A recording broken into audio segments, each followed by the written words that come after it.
다음은 좀 정치면 기사로 넘어가도록 하겠습니다. 요즘 이번 주 신문들 정치면 보면은 거의 비슷합니다. 윤석열 전 총장, 이준석 대표, 송영길 대표, 이재명 지사 이런 흐름인데 이번에는요. 윤석열 전 총장과 이재명 지사 대선 후보들에 대해서 MBN과 매일경제가 어제 여론조사를 실시를 했습니다. 그 내용을 요약한 내용부터 일단 좀 보여드릴게요. 간보기 정치 피로감일까요? 윤석열 전 총장의 지지율이 주춤하는 모습을 보였습니다. 대신에 이재명 지사가 턱 밑까지 따라붙었습니다. 이거 보시면 됩니다. 이 그래프. 가상양자 대결입니다. 가상양자 대결. 윤 전 총장과 이재명 지사를 비교를 해봤더니 6월 첫째 주차하고 3주차하고 약간 격차가 줄어들었죠. 그 이유를 이 피로감이냐라고 해석을 해보는 겁니다.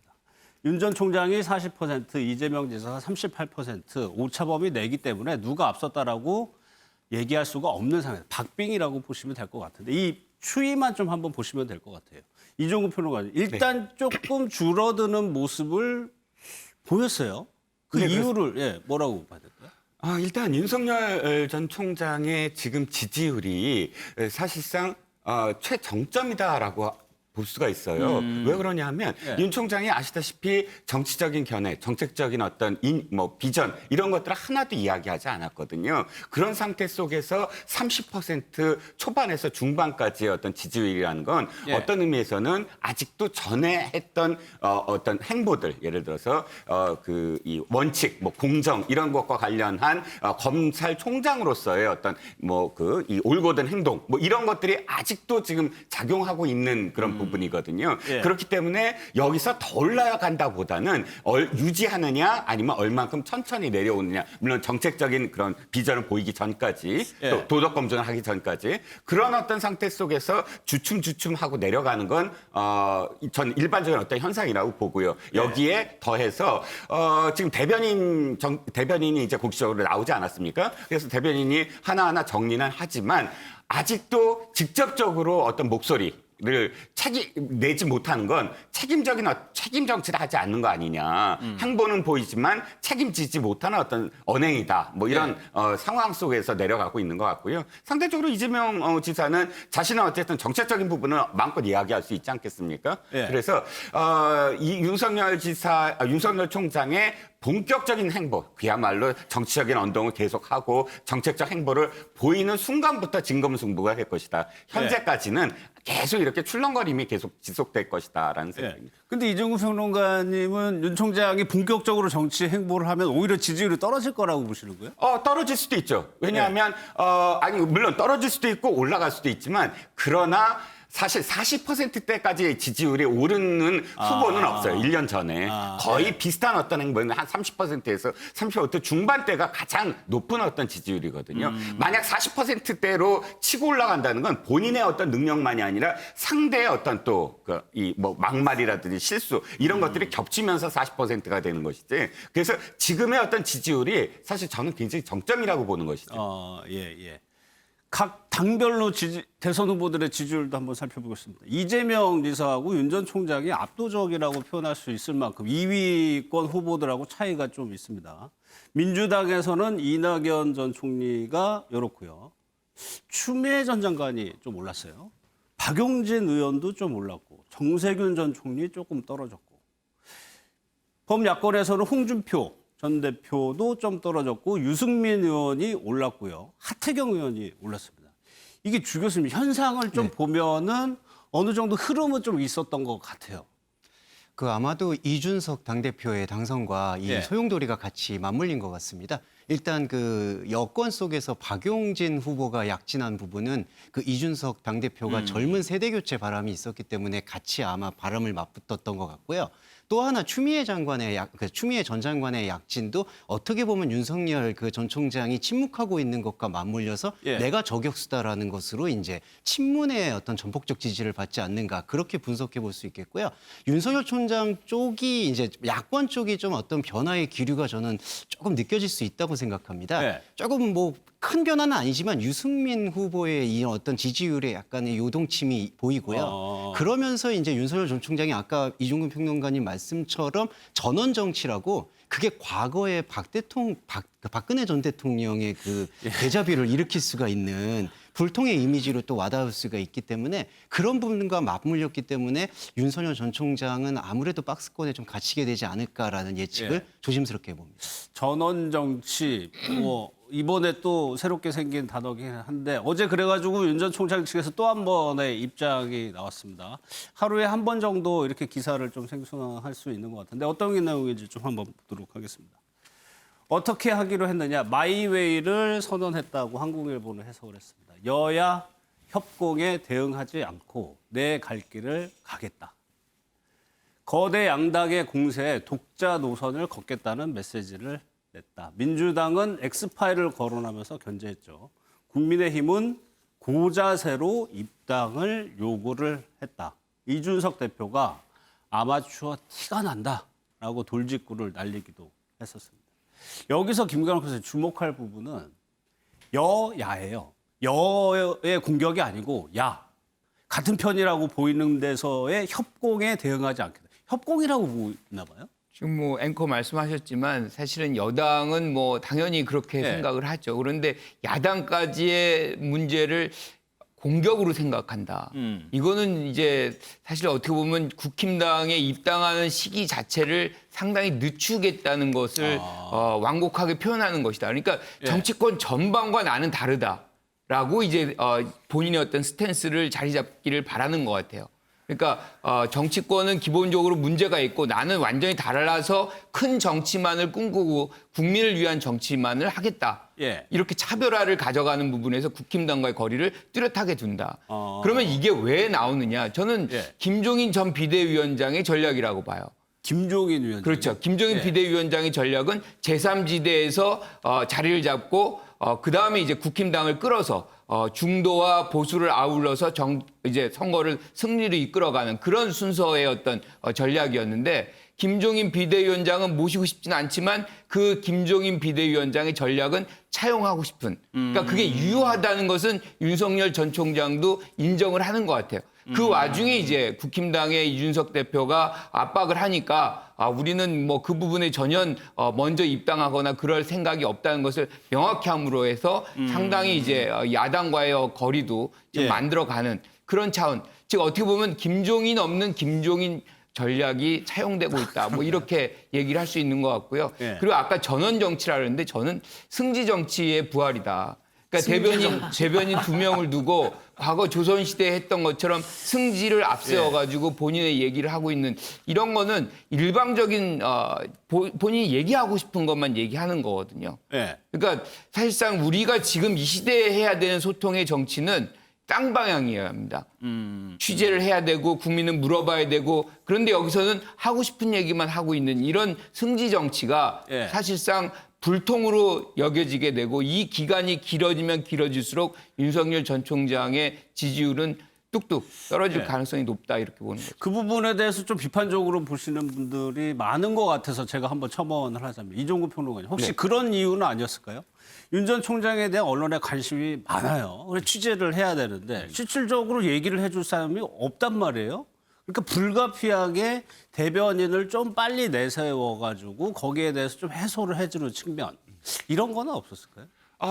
당연히 있겠죠. 왜냐하면 네. 윤석열 총장 같은 경우 지금도 비판을 받는 대목이 뭐냐면 검찰총장에서 바로 정치하느냐 이런 대목이 물론 거기에 대한 항변을 할 수 있겠지만 그럼에도 불구하고 일반 국민들도 그런 생각을 갈 수밖에 없어요. 그렇다면 검사에서 정치인으로의 탈바꿈, 그 언어도 탈바꿈을 해야 되거든요. 그것에 대한 사실 마음의 준비, 공부라고 표현하면 준비가 좀 필요하다고 봐요. 인식의 전환 수준에서. 그렇죠. 박원순 시장이 뭐 고인이 되셨습니다만 원래 시민단체에 계셨잖아요. 예. 시민단체에 계셨다가 갑자기 서울시장 후보로 나올 때 수염 기억하시죠? 네, 예, 완전 예. 수염으로 나타나서 안철수 당시에 교수하고 껴안습니다. 근데 49일 동안을 지리산 종주를 해요. 예. 그러고 이제 그 수염을 안 깎고 나타난 겁니다. 이게 어떤 의미냐면 시민단체에서 시민단체를 운영하던 사람이 정치인이 되는 어떤 새로 태어나는 그런 어떤 과정이거든요.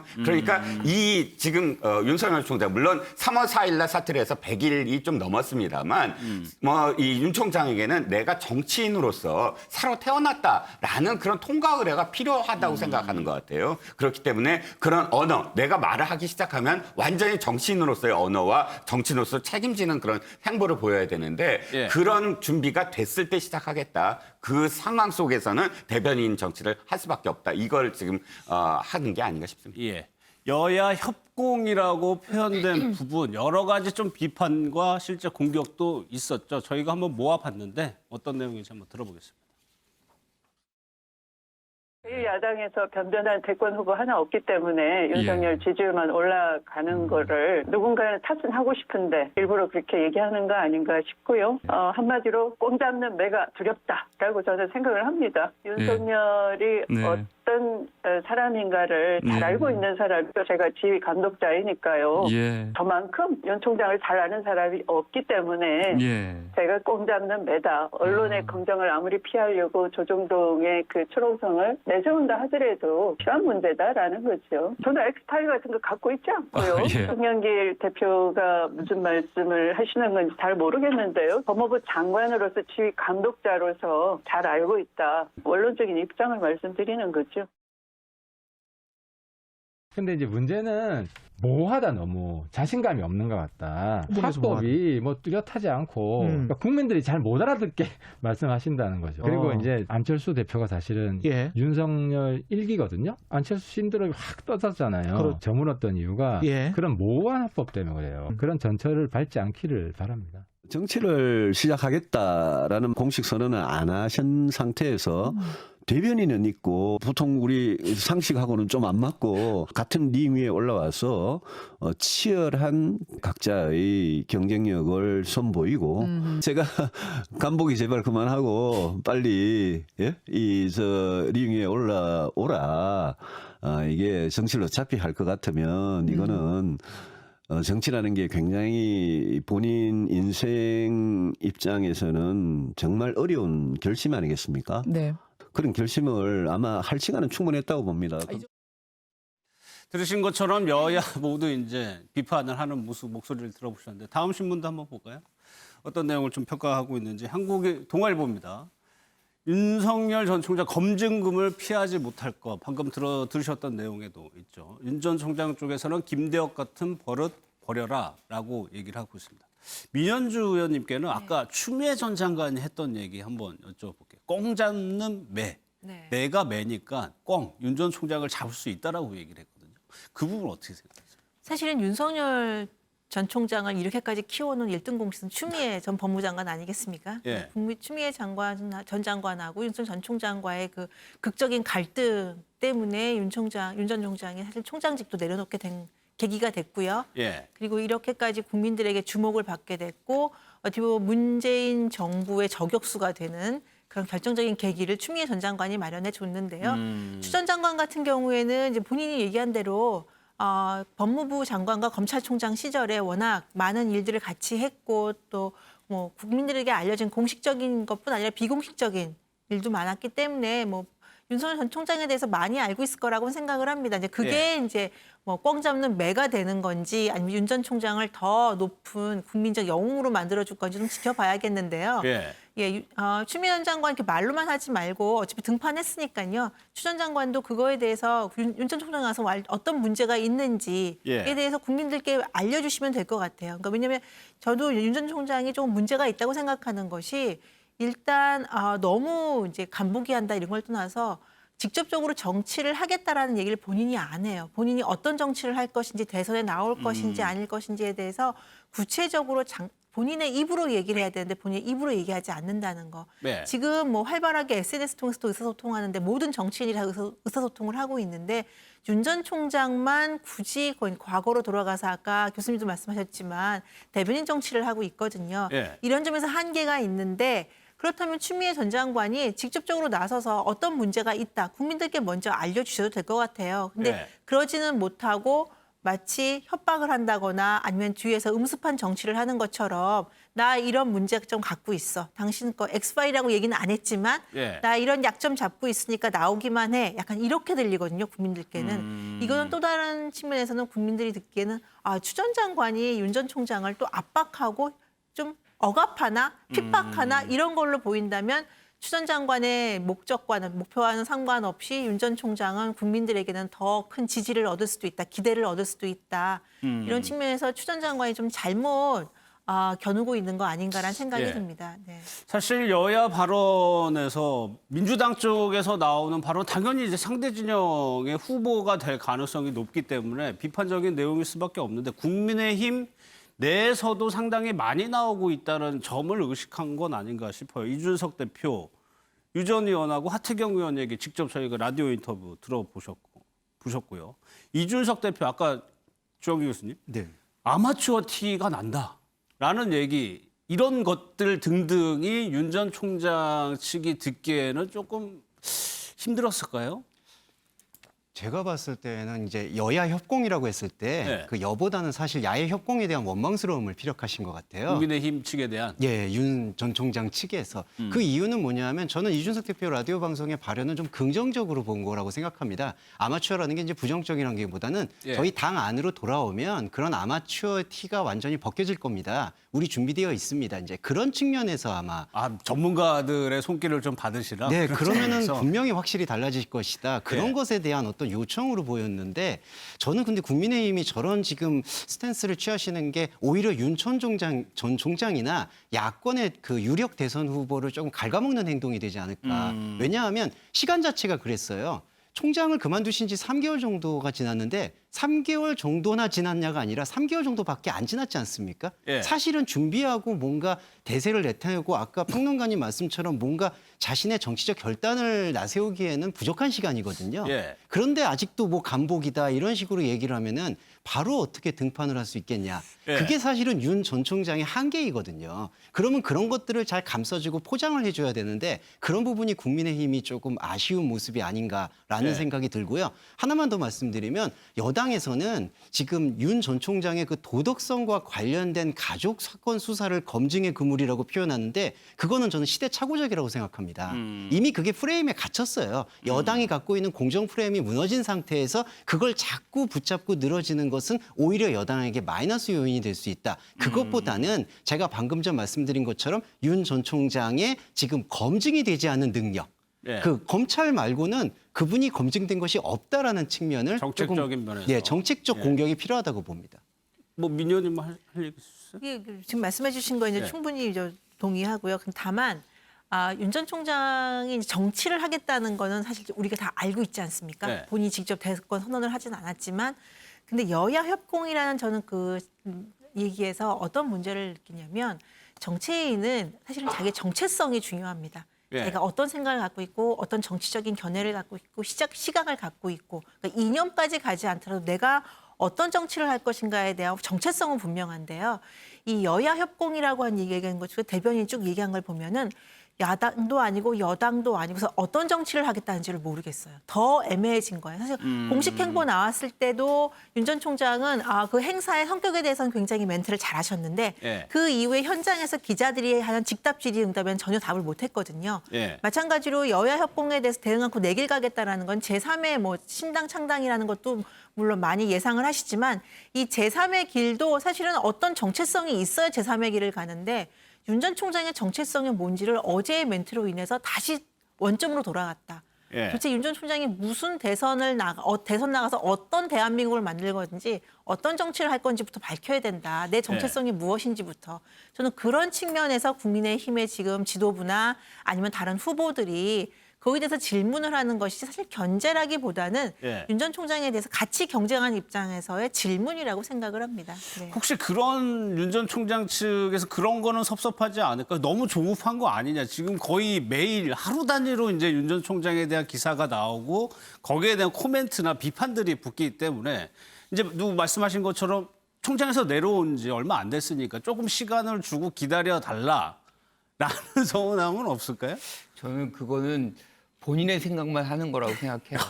그러니까 그러니까 무슨 얘기냐면 사실 특정 후보의 준비 상태를 기준으로 해서 공당의 경선 일정을 바꾼다. 이게 이준석 대표가 한 말이에요. 예. 뭐라고 얘기를 하냐면 특정 후보를 위해서 경선 일정을 늦추면 그게 사당이지 공당이냐라는 거거든요. 그러니까 공당이 유지가 되려면 사실상 일정대로 가야 되는 거죠. 그런데 윤석열 전 총장의 준비가 안 됐으니 그걸 미룬다. 그러면 모든 만천하에게 이 국힘당은 사당이다는 것을 확인시켜 주는 거거든요. 예. 그렇기 때문에 이준석 대표는 이 장면에서는 어떻게 해도 압박할 수밖에 없는 거예요. 그러니까 과거에 이제 안철수 대표가 재보선에서 밖에 있었고 오세훈 후보, 뭐 나경원 후보 안에 있었잖아요. 예. 그때 이제 김종인 전 비대위원장이 우리는 출발한다. 오려면 오고 말려면 마라. 결국엔 이런 승부를 가져가서 사실 오세훈 후보가 당선이 된 거 아닙니까? 지금 이 부분은 저는 이준석 대표는 또 그때 김종인 전 비대위원장의 전략을 차용하고 있다. 네. 그래서 압박을 하면서 우린 경선은 그대로 갈 테니 올라타면 같이 가고 아니면 말자.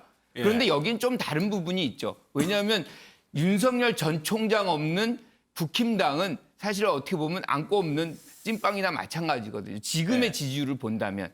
그렇기 때문에 이준석 대표도 빨리 영입하지 않으면 이 체제가 마구 흔들릴 수밖에 없어요. 그러다 보니까 일정은 있고 뭐 본인의 어떤 영입의 어떤 속도는 빨리 붙여야 되고 그러니까 압박을 하는 건데 그 부분에서 윤석열 전 총장은 나는 내 갈 길을 간다. 당이 나를 따라와야지 내가 왜 당을 따라가느냐. 지금의 주도권은 내가 갖고 있다. 이런 갈등은 저는 계속될 거라고 봐요. 예. 이렇게 됨에 따라서 이제 입당 시기 논란이라든가 뭐 입당 논의 당분간 조금 멀어질 것 같다는 생각도 듭니다.